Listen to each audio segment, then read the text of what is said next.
आज हम सीखने जा रहे हैं कि किस तरह से हम एक्टिव सेंटेंस को पैसिव सेंटेंस में यानी कि पैसिव वॉइस में बहुत ही आसान तरीके से चेंज कर सकते हैं।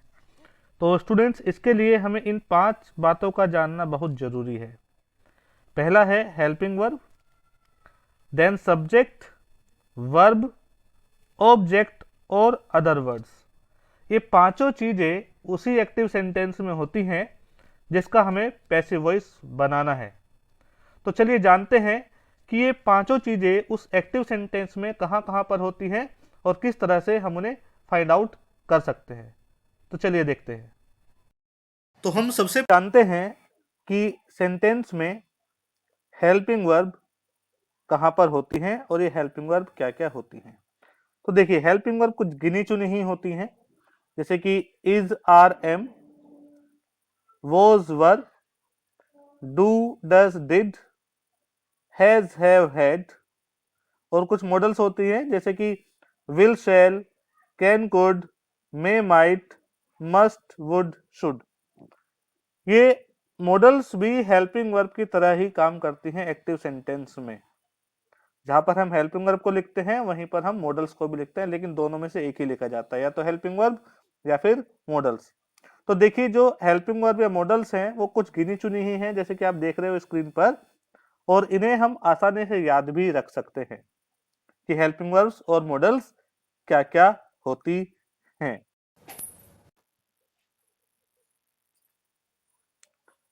तो अभी तक हमने जाना कि एक एक्टिव सेंटेंस को पैसिव में चेंज करने के लिए हमें 5 चीजों की जरूरत पड़ती है, जैसे कि हेल्पिंग वर्ब हुआ, सब्जेक्ट हुआ, वर्ब है, ऑब्जेक्ट है, अदर वर्ड्स हैं।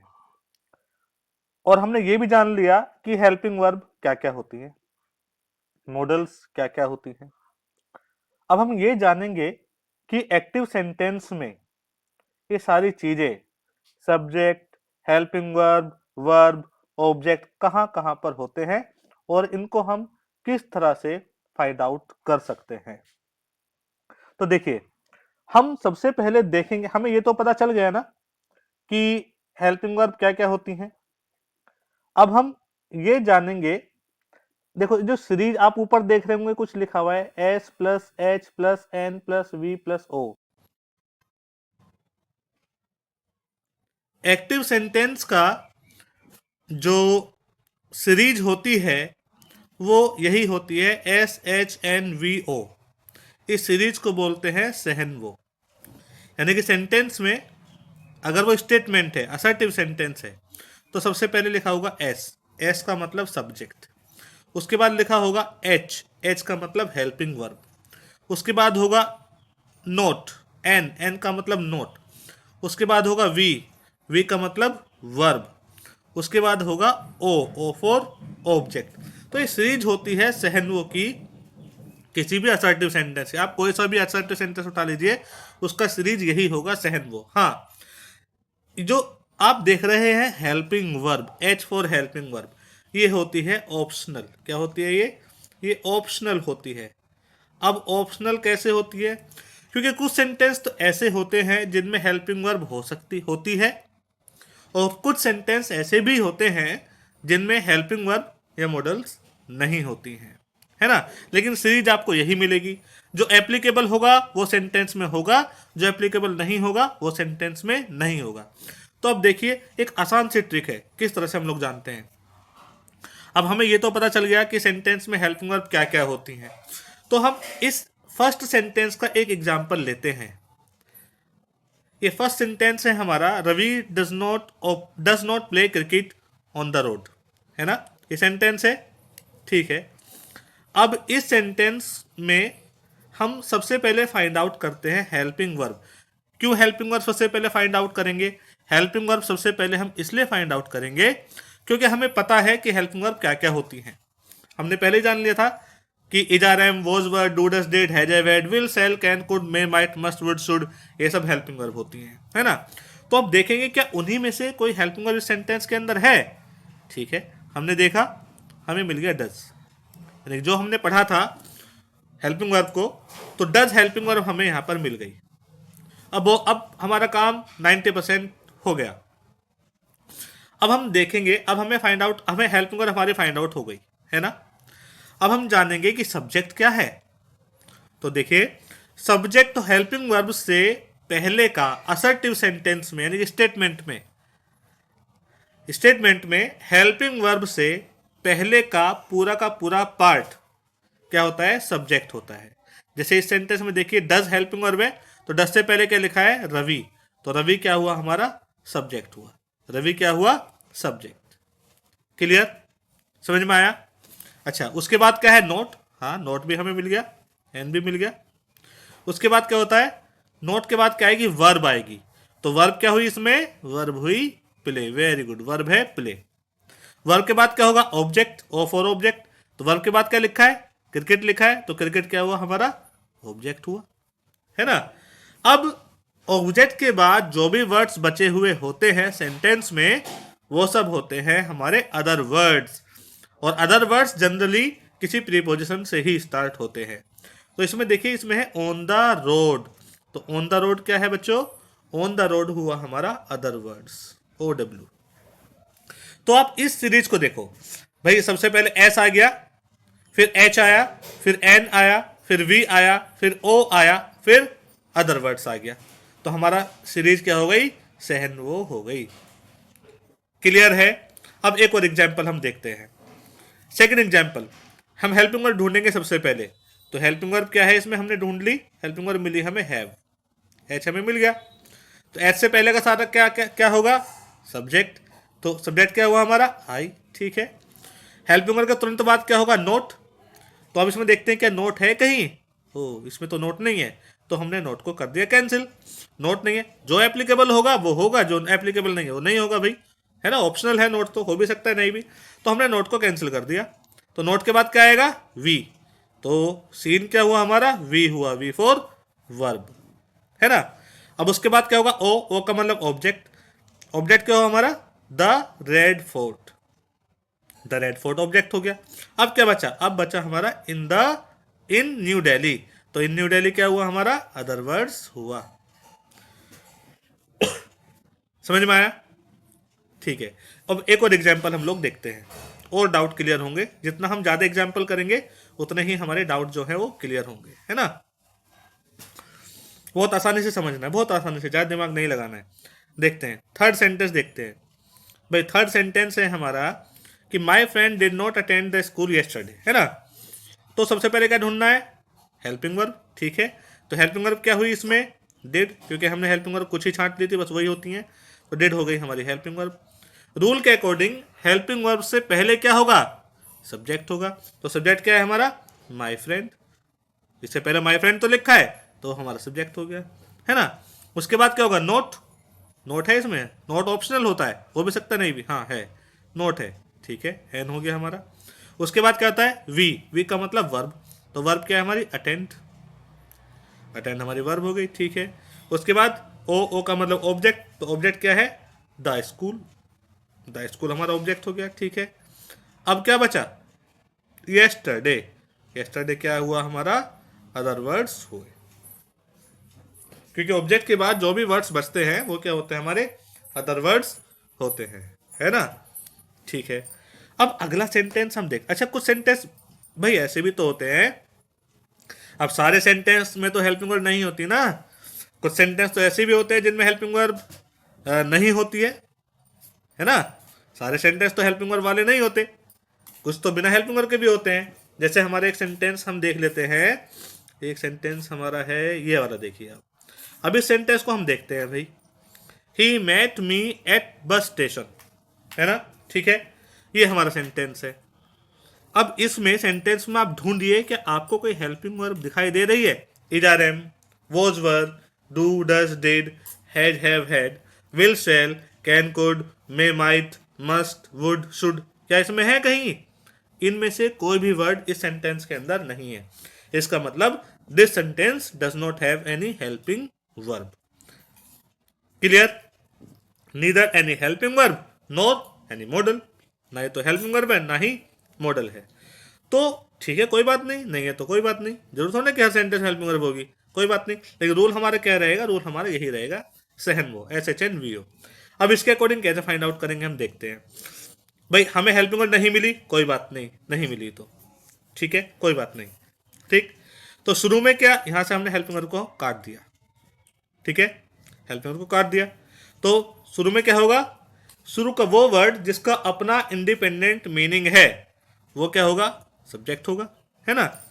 तो शुरू में क्या लिखा है, ही, और ही का अपना एक इंडिपेंडेंट मीनिंग है, तो ही क्या हुआ हमारा, सब्जेक्ट हुआ।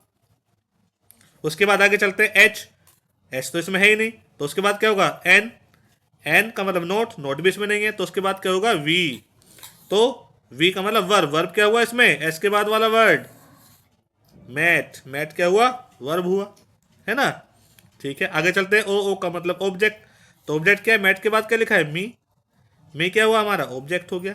अब क्या बचा, प्रीपोजिशन से जो वर्ड स्टार्ट होते हैं क्या होते हैं, वो अदर वर्ड्स होते हैं, तो एट बस स्टेशन क्या हुआ हमारा, अदर वर्ड्स हुआ, क्योंकि प्रीपोजिशन से स्टार्ट हो रहा है। वैसे भी मी का अपना एक इंडिपेंडेंट मीनिंग होता है, तो इसलिए मी ऑब्जेक्ट हुआ। अगर मी का अपना इंडिपेंडेंट मीनिंग नहीं होता तो हम उसके बाद वाला, उसके आगे वाला जो वर्ड होता उसके साथ उसको रिलेट करते, और अगर उसके साथ रिलेट होने के बाद एक कंप्लीट मीनिंग आता तो हम उसको ऑब्जेक्ट मानते। क्लियर हुआ, चलिए, अगर नहीं है तो फिर आगे अगर एक और सेंटेंस देखते हैं, उसमें आपको क्लियर हो जाएगा, है ना। ठीक है भाई, अब देखते हैं एक और सेंटेंस। अब आप देखिए, एक और सेंटेंस है हमारे पास, ये वाला, his brother cleans the room daily, है ना। इस सेंटेंस में कोई हेल्पिंग वर्ब नहीं है, नहीं तो इजारे में was were, do does did, had have had, will shall, can could, may might, must would should इसके अंदर नहीं है ना। तो सब्जेक्ट देखते हैं, सब्जेक्ट क्या है, सब्जेक्ट होगा शुरू का वर्ड, लेकिन शुरू का एक भी वर्ड हो सकता है, एक से ज्यादा वर्ड्स भी हो सकते हैं। कब, जब उनका पर्टिकुलर कंप्लीट मीनिंग आए। अब देखो, हिज ब्रदर, उसका भाई, इसका अपना एक कंप्लीट मीनिंग निकल रहा है।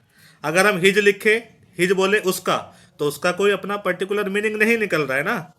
हिज के साथ अगर हमने ब्रदर जोड़ दिया, उसका भाई, तो अब प्रॉपर मीनिंग निकल रहा है, तो सब्जेक्ट क्या हुआ, हिज ब्रदर हुआ।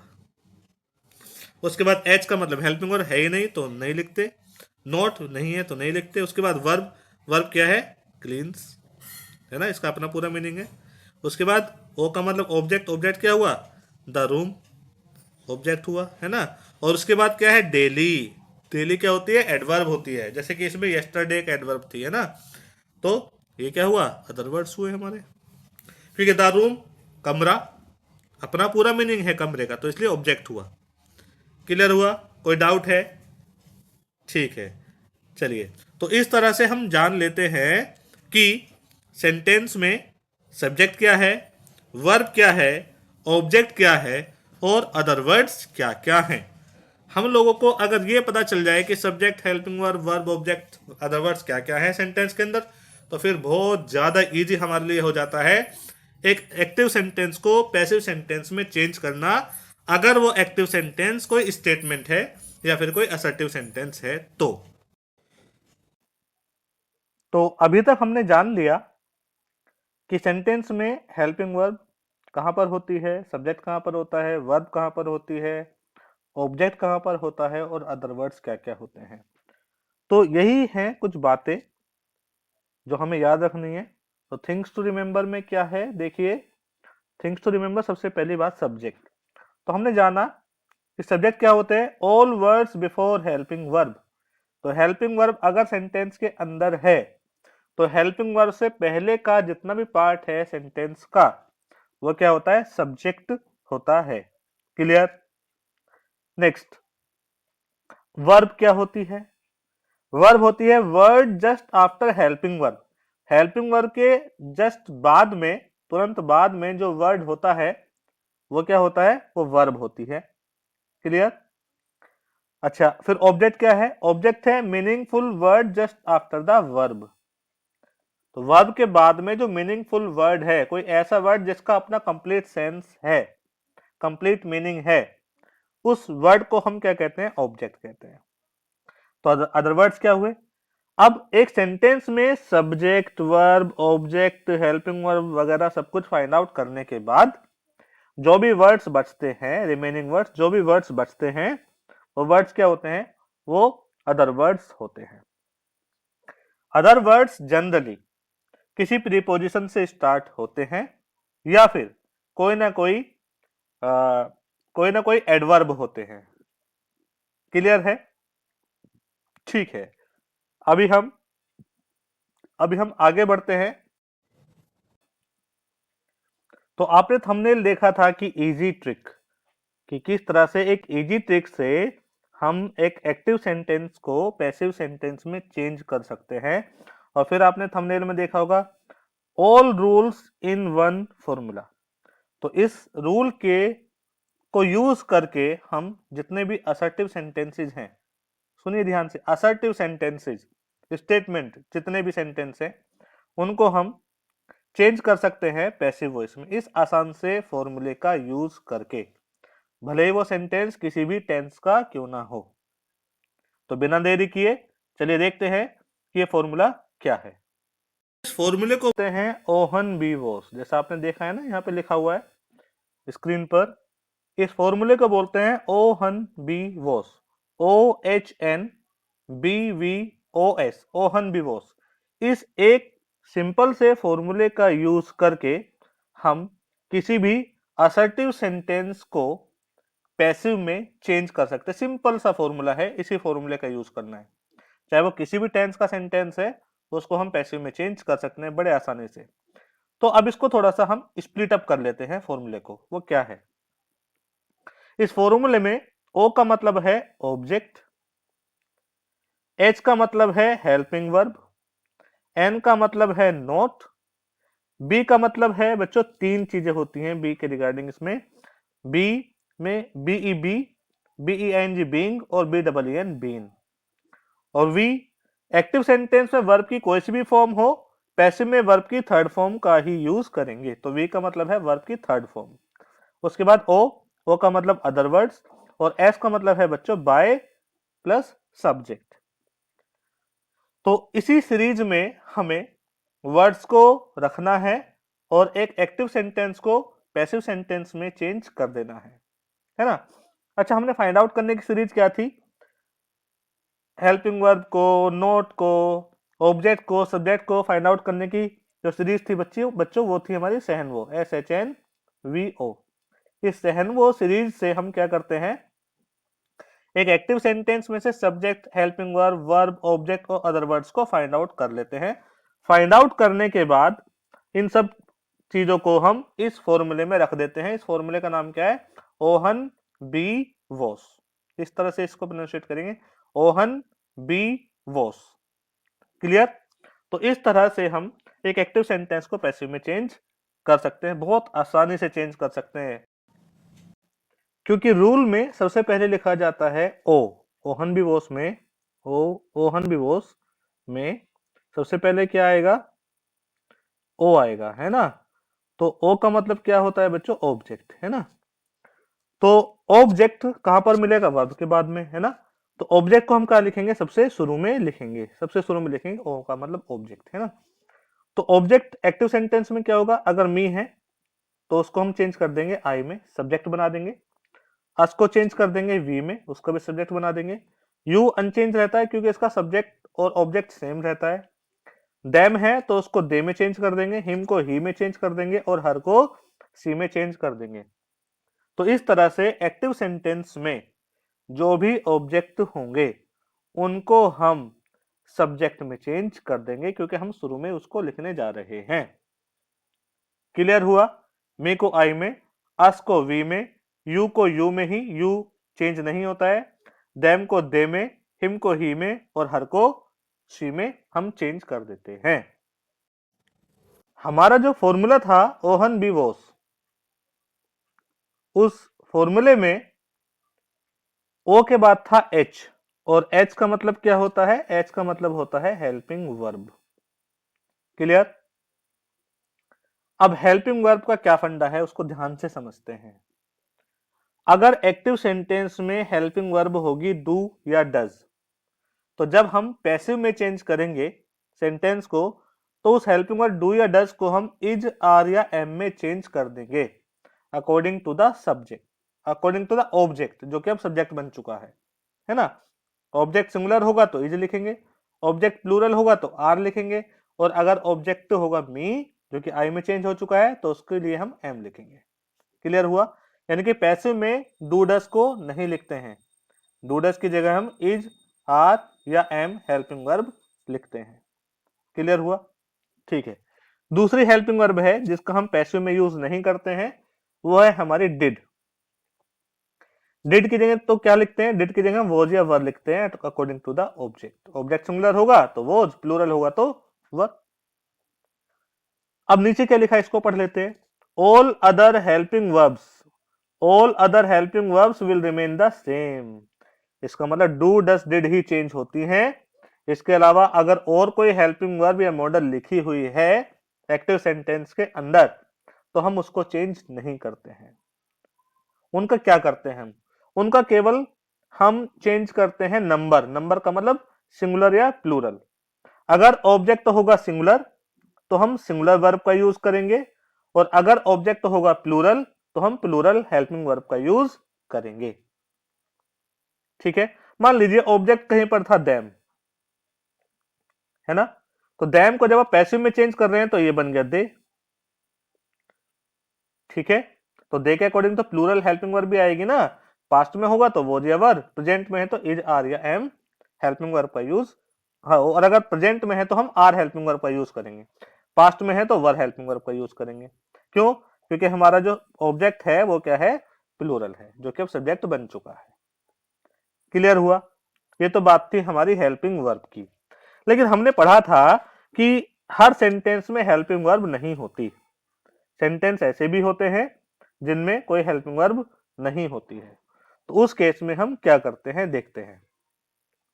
तो देखिए, in case of no helping verb in the sentence, यानी कि अगर सेंटेंस के अंदर कोई भी हेल्पिंग वर्ब नहीं है तो हम क्या करेंगे? हेल्पिंग वर्ब तो लिखनी ही है हमें पैसिव में। एक्टिव सेंटेंस में हेल्पिंग वर्ब हो या ना हो, पैसिव में लिखनी ही है। तो हम क्या करेंगे? फिर हम देखेंगे वर्ब को। अगर एक्टिव सेंटेंस के अंदर वर्ब की फर्स्ट फॉर्म है तो हम पैसिव सेंटेंस में हेल्पिंग वर्ब लिखेंगे इज, आर या एम। अगर एक्टिव सेंटेंस के अंदर वर्ब की फर्स्ट फॉर्म में एस या ईएस लगा हुआ है तो हम पैसिव में हेल्पिंग वर्ब इज, आर या एम ही लिखेंगे। अगर एक्टिव सेंटेंस में वर्ब की सेकंड फॉर्म है तो पैसिव में हम हेल्पिंग वर्ब लिखेंगे वॉज या वर। क्लियर? तो कहने का मतलब है एक्टिव सेंटेंस में हेल्पिंग वर्ब हो तो भी हम पैसिव में हेल्पिंग वर्ब लिखेंगे, और अगर एक्टिव सेंटेंस में हेल्पिंग वर्ब ना हो तो भी पैसिव में हेल्पिंग वर्ब तो लिखी ही जाती है। अगर हेल्पिंग वर्ब है तो ठीक है, डू डस की जगह इज, आर, एम, डिड की जगह वॉज, वर, और इसके अलावा जो हेल्पिंग वर्ब होगी उसी को लिख देंगे अकॉर्डिंग टू द ऑब्जेक्ट। लेकिन अगर हेल्पिंग वर्ब नहीं है तो वर्ब की फर्स्ट फॉर्म, वर्ब देखेंगे वर्ब क्या है। अगर वर्ब की फर्स्ट फॉर्म है या फिर उसमें एस या ईएस लगा हुआ है तो हम हेल्पिंग वर्ब लिखेंगे पैसिव में इज, आर या am according to the object. और अगर वर्ब की सेकंड फॉर्म है तो हम पैसिव में लिखेंगे वॉज या वर। पैसिव में क्या लिखेंगे हम? वॉज या वर हेल्पिंग वर्ब को लिखेंगे। कब?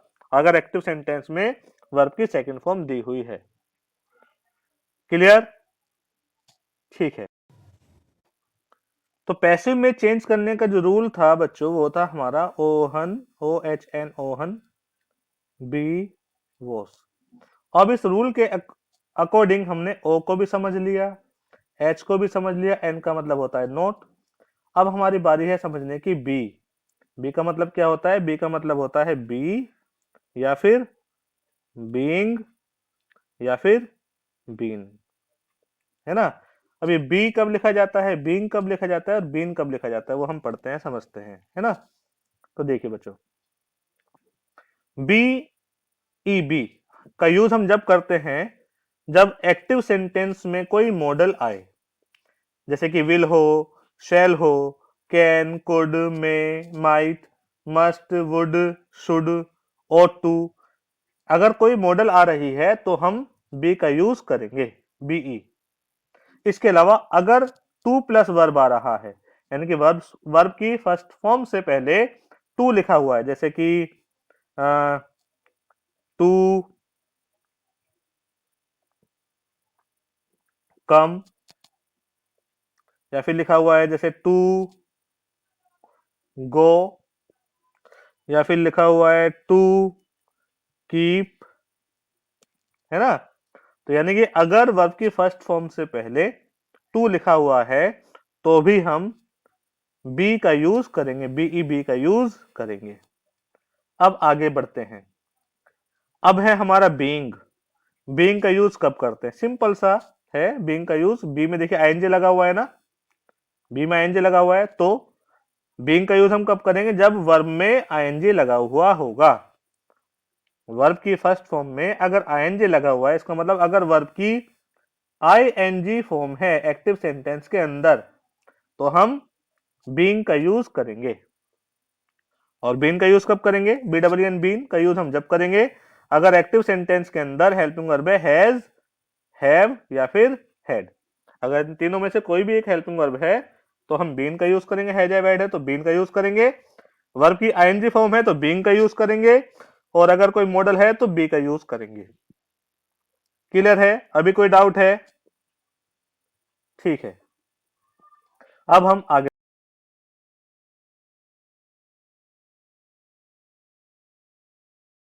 में लास्ट में हमारा एस।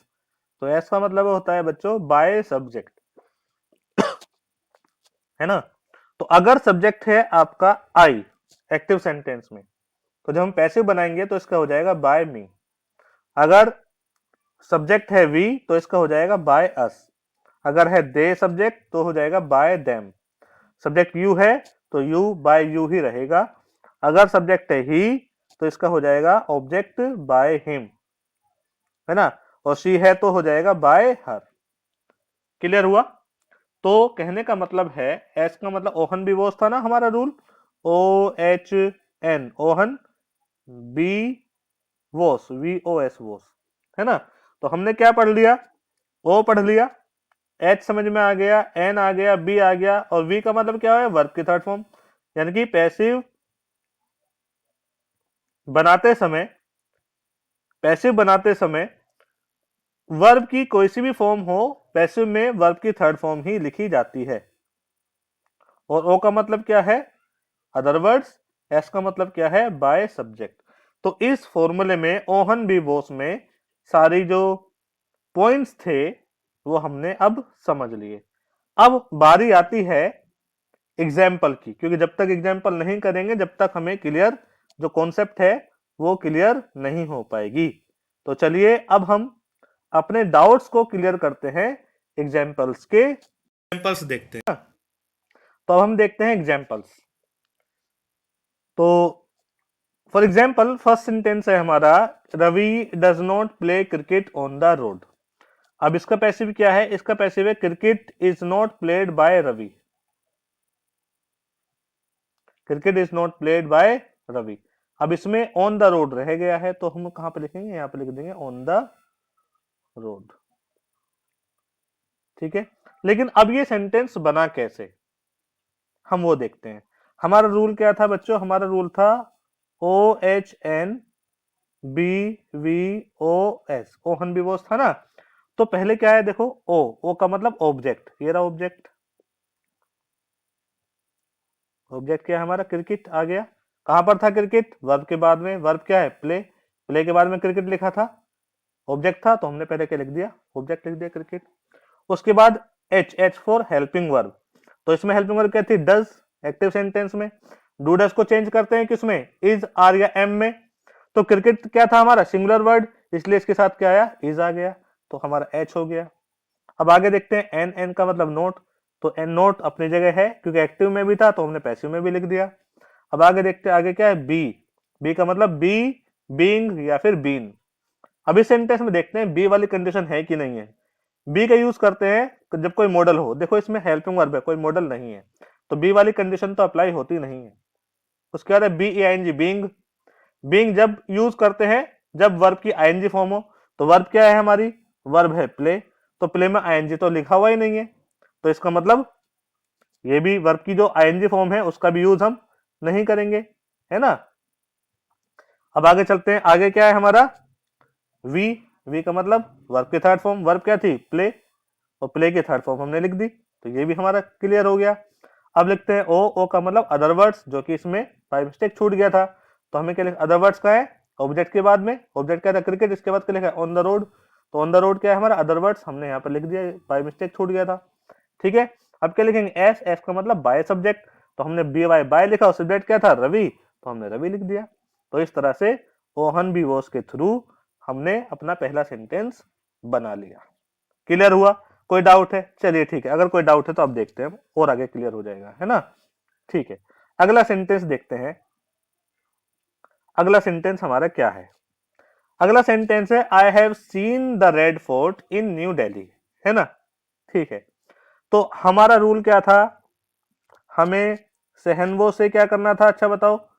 सेहनवो से हमें फाइंड आउट करना था subject, helping verb, not verb और ऑब्जेक्ट, और फाइंड आउट करके किस में रखना था, ओहन बी वोस में, O H N B V O S, है ना। तो देखो, तो पहले क्या लिखना है हमें, ओ। ओ का मतलब ऑब्जेक्ट, ऑब्जेक्ट कहाँ है वर्ब के, इस रूल के अकॉर्डिंग वर्ब के बाद है ना। तो वर्ब क्या है हमारे सेंटेंस में, सीन, तो सीन के बाद क्या है, अच्छा ठीक है, पहले मैंने आपको बताया था हेल्पिंग वर्ब फाइंड आउट करना, है ना। तो हेल्पिंग वर्ब देखते हैं सबसे पहले। हेल्पिंग वर्ब क्या है हमारी, हैव, मिल गया हेल्पिंग वर्ब। उससे पहले क्या होगा सब्जेक्ट, सब्जेक्ट क्या आई है ना। उसके बाद क्या होगी वर्ब, वर्ब क्या होगी सीन। उसके बाद क्या होगा ऑब्जेक्ट, ऑब्जेक्ट क्या है द रेड फोर्ट, और जो बचे हुए वर्ड्स हैं वो क्या है अदर वर्ड्स, तो अदर वर्ड्स क्या है वो हमारा न्यू, इन न्यू दिल्ली, है ना। अब ये हमने फाइंड आउट कर लिए, कहां पर लिख देंगे, ओहन बिवोस में। सबसे पहले लिखेंगे ओ। ओ का मतलब ऑब्जेक्ट, तो ऑब्जेक्ट क्या है बच्चों हमारा द रेड फोर्ट, हम लिख दिया द रेड फोर्ट, ये हमारा ऑब्जेक्ट हो गया। उसके बाद लिखेंगे एच। एच का मतलब हेल्पिंग वर्ब। देखो इस सेंटेंस में हेल्पिंग वर्ब है हमारी हैव, क्या है हैव, देखो हेल्पिंग वर्ब क्या है हमारी हैव, है ना। हैव क्यों है, क्योंकि आई के साथ हैव का यूज करते हैं। लेकिन जब हम इस सेंटेंस को पैसिव में चेंज कर रहे हैं तो हमारा सब्जेक्ट क्या हुआ रेड फोर्ट, और रेड फोर्ट क्या है सिंगुलर वर्ड है, सिंगुलर नाउन है, तो हमने सिंगुलर नाउन के अकॉर्डिंग यहां पर क्या यूज करा, हैज का यूज किया। तो ये हमारा हेल्पिंग वर्ब भी क्लियर हो गया। आगे चलते हैं, आगे क्या है, यानी ओ हो गया, एच हो गया, एन। एन का मतलब नोट, नोट तो है ही नहीं, फिर आएगा बी। बी का मतलब बी बीइंग बीन, तो बी कब लिखते हैं जब मॉडल्स होती है, तो मॉडल कोई भी नहीं है। बीइंग कब लिखते हैं, वर्ब में आईएनजी होता है, वर्ब है हमारी सीन, इसमें आईएनजी नहीं है तो बीइंग भी नहीं लिखेंगे। फिर आता है B double E N been. Been कब लिखते हैं, जब हैज हैव या हैड हेल्पिंग वर्ब होती है, तो इसमें हेल्पिंग वर्ब क्या है हमारी हैज, तो इसलिए हमने क्या लिखा बच्चों बीन लिखा। तो यहां तक हम आ गए। आगे चलते हैं, आगे क्या है वी। वी का मतलब वर्ब की थर्ड फॉर्म, और वर्ब क्या है सीन, तो सीन अपने आप में एक थर्ड फॉर्म होती है, तो हमने सीन का सीन ही लिख दिया। उसके बाद यहां तक हमारा हो गया। आगे चलते आगे क्या है ओ। ओ का मतलब अदर वर्ड्स, तो अदर वर्ड्स क्या है इन न्यू दिल्ली, लिख दिया हमने इन न्यू दिल्ली, हमें ऊपर मिल गया था लिखा हुआ। अब है एस। एस का मतलब बाय सब्जेक्ट, तो हमने लिखा बाय, और सब्जेक्ट क्या था आई, और आई को किस में चेंज कर देते हैं मी में, तो हमने लिख दिया बाय मी। तो इस तरह से सहनवो से हमने फाइंड आउट करा subject, helping verb, verb, object को, और फाइंड आउट करने के बाद कौन से फॉर्मूले में रख दिया, ओहन बिवोस में। तो इस तरह से हमने एक एक्टिव सेंटेंस को पैसिव में चेंज कर दिया। और देखते हैं, अच्छा ये तो वो सेंटेंस थे जिनमें क्या होता है हेल्पिंग वर्ब होती है, लेकिन सभी सेंटेंसेज में तो हेल्पिंग वर्ब नहीं होती है ना भाई, है ना। तो अब देखते हैं वो सेंटेंस जिनमें हेल्पिंग वर्ब नहीं होती है ना। ठीक है, देखिए ये सेंटेंस है he met me at bus station. इस सेंटेंस में कहीं पर भी हेल्पिंग वर्ब नहीं है, तो लेकिन फाइंड आउट हमें उसी फॉर्मूले से करना है, सहनवो से, S H N V O से फाइंड आउट करना है ना। तो हेल्पिंग वर्ब तो है नहीं, तो हटा देते हैं, नहीं है तो कोई बात नहीं। तो उससे पहले क्या होगा, सब्जेक्ट शुरू में क्या होगा, शुरू का वो वर्ड जिसका अपना कंप्लीट मीनिंग है सब्जेक्ट होगा। तो ही क्या है, एक ऐसा वर्ड है जिसका अपना कंप्लीट मीनिंग है, तो इसलिए ही क्या हुआ हमारा सब्जेक्ट हो गया। हमें ये फाइंड आउट हो गया। एच नहीं है, नहीं लिखते। नोट भी नहीं है, नहीं लिखते। फिर वी, वी का मतलब वर्ब, तो वर्ब क्या होगी सब्जेक्ट के बाद में, सब्जेक्ट के बाद क्या लिखा है मेट, तो मेट क्या हुई वर्ब, ये फाइंड आउट हमने कर लिया। फिर ओ। ओ का मतलब ऑब्जेक्ट, है ना, और ऑब्जेक्ट क्या है वर्ब के बाद में, वर्ब के बाद में क्या लिखा है मी, तो मी हो गया हमारा, इसका भी अपना कंप्लीट मीनिंग है, तो ये हमारा ऑब्जेक्ट हो गया। अब ओ, ये दो ओ है, ठीक है, बाकी बचे हुए अदर वर्ड्स भी। तो बाकी बचा हुआ वर्ड्स क्या है? Eight bus station. तो एट बस स्टेशन क्या हुआ हमारा? अदर वर्ड्स हो गया, है ना। अब ये सब हमें मिल गया, हमें मिल गया सब्जेक्ट क्या है, हमें मिल गया वर्ब क्या है, ऑब्जेक्ट क्या है, अदर वर्ड्स क्या है। अब हमें इसको लिखना है किसमें? ओहन बी वो उसमें। किसमें लिखना है? ओहन बी वोस। सबसे पहले लिखेंगे ऑब्जेक्ट। ऑब्जेक्ट क्या है? मी। तो मी को किस में चेंज कर देते हैं? आई में। हमने यहां पर मी को आई में चेंज कर दिया। हमने यहां पर मी को आई में चेंज कर दिया, तो हमारा ओ हो गया। ठीक है। अब लिखेंगे हेल्पिंग वर्ब। इसमें तो कोई हेल्पिंग वर्ब थी नहीं, तो अगर हेल्पिंग वर्ब नहीं थी तो हमारा रूल क्या था? अगर हेल्पिंग वर्ब नहीं है तो हम देखेंगे वर्ब क्या है। वर्ब की अगर फर्स्ट फॉर्म है या उसमें एस या एस लगा हुआ है फर्स्ट फॉर्म में, तो हेल्पिंग वर्ब लिखी जाती है पैसिव में इज, आर या एम। और अगर वर्ब की सेकंड फॉर्म है तो हेल्पिंग वर्ब पैसिव में लिखी जाती है वॉज या वर। तो इसमें देखिए वर्ब क्या है बच्चों? इसमें वर्ब है मैट, है ना। और मैट क्या होती है? वर्ब की सेकंड फॉर्म होती है, अगर वो बिना हैज, हैव या हैड के लिखी हुई है तो वर्ब की सेकंड फॉर्म है। तो वर्ब की सेकंड फॉर्म है तो हेल्पिंग वर्ब क्या लिखी जाएगी पैसिव में? वॉज या वर। तो आई के अकॉर्डिंग क्या लिख दिया हमने? वॉज लिख दिया। क्लियर हुआ? कोई डाउट? ठीक है, आगे चलते हैं। आगे है एन। एन का मतलब नोट। नोट इसमें नहीं है तो हमने भी नोट नहीं लिखा। आगे चलते हैं बी। बी का मतलब बी बीइंग बीन। तो ना ही तो इसमें कोई मॉडल है तो जो बी आएगा, ना ही वर्ब में आईएनजी है जो बीइंग आएगा, ना ही हैज या वेड है जो बीन आएगा, तो वो सब इसमें बी नहीं आएगा। आगे चलते हैं। आगे क्या? वी। वी का मतलब वर्ब की थर्ड फॉर्म। तो मैट क्या होती है? वर्ब की सेकंड फॉर्म भी होती है, थर्ड फॉर्म भी यही होती है, तो हमने मैट ही लिख दिया। उसके बाद ओ। ओ का मतलब अदर वर्ड्स। Very good. तो अदर वर्ड्स क्या थे? At the bus station. तो एट बस स्टेशन क्या था? अदर वर्ड्स था, हमने लिख दिया। अब एस का मतलब बाय सब्जेक्ट। बाय सब्जेक्ट क्या था हमारा? ही। और ही को किस में चेंज कर देंगे? हिम में, जो कि मैंने पहले ही रूल में पढ़ लिया था। तो इस तरह से हमने एक एक्टिव सेंटेंस को पैसिव सेंटेंस में चेंज करना सीखा है। अगर अभी भी आपके मन में, आपके दिमाग में कोई डाउट है, कुछ समझ में नहीं आया है, तो आप मुझे कमेंट बॉक्स में लिख सकते हैं। इसी तरह की आसान ट्रिक्स के थ्रू ग्रामर को समझने के लिए हमारे चैनल को सब्सक्राइब करें और वीडियो को लाइक करें अगर आपको ये वीडियो अच्छी लगी है तो। Thank you everyone.